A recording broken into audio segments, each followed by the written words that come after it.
Kapit na, o pwede na, bato na sa amin. All right. Well, let's hear it from the horse's mouth, as they say. First of all, we'd like to say congratulations to FEU Coach Nash Rosella. Twice to beat advantage in the Final Four. Congratulations kay Mike Tolomia. Congratulations to the FEU Townhouse. TJ, go ahead. Coach Nash, first of all, congratulations. Your first win since you came back from Spain. Now we know it was not an easy situation for you to watch your team not have an easy time against UE and then against Adamson, and then those two tough losses against UE and Ateneo. How did you prepare them to bounce back today, knowing it's an all-important knockout game to try to get the second spot? Well, it was really hard, especially coming off that loss against Ateneo. But again, today it just showed the character of our team. Sabi namin, if you want to succeed in life, you just have to persevere, diba? Regardless of kung ano yung nasa harap namin. And today, I think it wasn't really easy beating De La Salle. Ang hirap talaga, but good thing our players were really persevering, especially nung medyo nagsastruggle kami in the second half. Para naman kay Mike, we were watching you closely itong dying minutes ng game. Alam natin yung nangyari against Ateneo. Anong naglalaro sa isip mo nung huling mga minuto, those free throws of yours na alam mo, yun na naman, you're on the free throw line to seal the win possibly for FEU? Una, parang natatawa na lang sa sarili ko na parang grabe yung pagsubok na binibigay sa akin. Ang bilis, isang laro lang, tapos binigyan na naman ako ng opportunity para bawiin yung sarili ko. Thankful ako kay God na binigay niya sa akin yung opportunity. Mike, bakit parang pag lasalang kalaban mo, gumaganda ang laro mo? From a point standpoint, ano, na sabi namin, ang average mo against Lasal, bago itong laro na to, 22 against other teams, 14 ngayon, naka-19 ka na naman, big shots, big free throws. Meron bang extra motivation pag Lasal? Para 2 years na sila yung nagtatanggal sa amin sa Final Four. So parang simula pa lang itong season na to, sila talaga yung pinag-aandaan ko. Alright, let's go back to Coach Nash. Coach, how are you gonna go into the next game? You have that edge now. You're 3-0 against LaSalle this year, but do you want to keep that in your minds, or do you want to just focus on that as a do-or-die game for you and not allow LaSalle to go back in the third game? Well, we haven't achieved anything yet. That's why I had to talk to my players right after the game, just to remind them not to celebrate too much. Of course, we're happy that we won this game, but again, malayo pa. We still need another win for us to get to the final. So, sabi ko sa kailangan low-key tayo. Wala naman tayong nararating pa. Alright, well, congratulations Coach Nash Rosella, congratulations Mike Tolomia, congratulations to the FEU community dahil nakadalawa sila ngayong araw, yung women's basketball at saka yung itong seniors division. Okay, pwede na po. Thank you. Coach, concerned ba sa second straight game you squandered a double-digit lead? Well, during one of the timeouts, sabi nga nila, even I think the players said it well, it's about defense. Actually, there was a struggle in the fourth quarter, but if you take a look at the scoring sa fourth, it's I think 12 against 10. So I think it's our defense that really gave us the victory. If we continue to focus on that, I think good things will come our way. Coach Nash, Jeron was feeling a little bit under the weather, so did you exploit the fact that he was not at 100% in this game? Yes, we knew about his condition. I think it just really favored us today, and I think he had something last night, so baka nakatulong din. I think some of his teammates also had participated in that event. Two of them, so good. Hopefully next week. Coach, big plays. Joke lang yan, huwag ilalabas.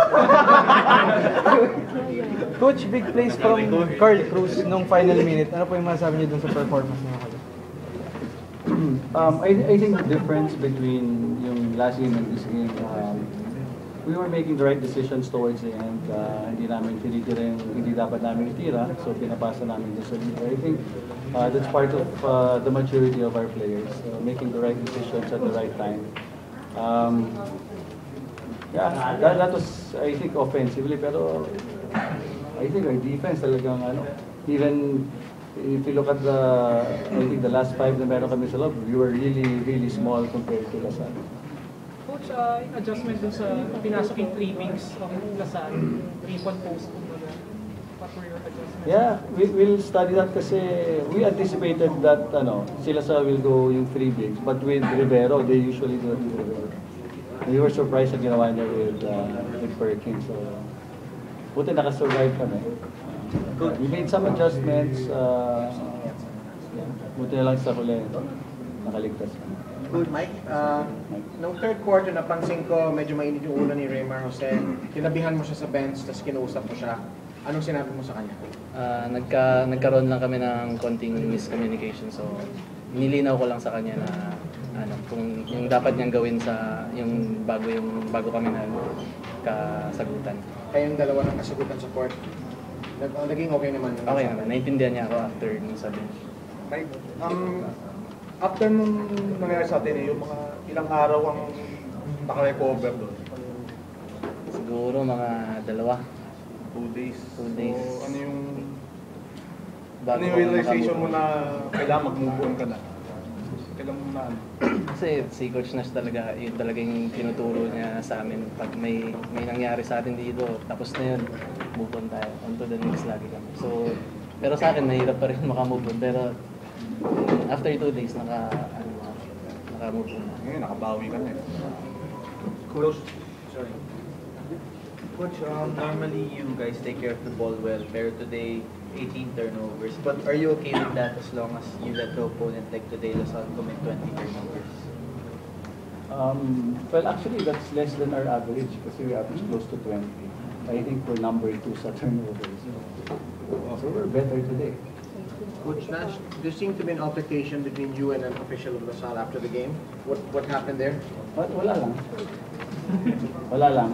I think, it is again a case of miscommunication because during the game, I told Perkins something kasi he was talking to my player, so I just told him to take it easy. Sabi ko, but okay naman siya, he acknowledged me, si Perkins. And then somebody from the other side, hindi ko alam. So I thought, okay. Nagulat ako na after the game, they still approached me. But I'm okay with Perkins. Coach, And I should be okay with them because I'm from Lasal. Coach, describe yung trust nyo kay Achi Inigo throughout the game. Sinusunod na siya ni Basal trust na ba siya still stuck with him? We don't have really any choice. I talked to Achi yesterday. During practice, sabi ko, Achi, you embrace it. Ikaw na yun nandiyan, wala na yung mga ibang guards natin. So, a good thing today, I think he was up to the challenge. So, what would be your judgment for game 2 on Saturday? Sorry, I think Saturday. What would be your judgment for next game? Nanood muna kami ng we'll watch a video of the game. So, we'll see kung ano. Because Lasal did a lot of new things today. So, and I'm sure they'll do a lot more fighting sa Saturday. About free throws, Coach, 52% of concern ba yun? Yes, a concern, but that's better than last game. And we won because of our free throws. Sabi nga ni Mike, right away, nilagay kagad siya dun sa same situation. But today, I really talk about his guts. No? Mike? Coach, other than the first disadvantage na nabaliktad na from last year, ano po yung, tingin niyo may psychological advantage na kayo compared to them? Dahil medyo training tong game. I don't think there's any advantage. The only thing that we achieved today was just to get a twice-a-week advantage. Yun lang. Other than that, wala. Kasi if you still look at the lineups, lamang pa rin sila. They're bigger than us, they're taller than us, they're wider than us, heavier than us. So, hindi ko alam So I just have to keep reminding my players na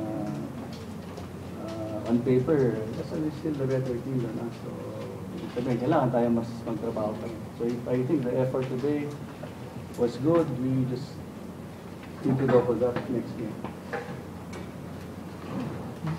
Thanks, Coach. Thanks, Coach. Thanks, Mike. Paano celebrating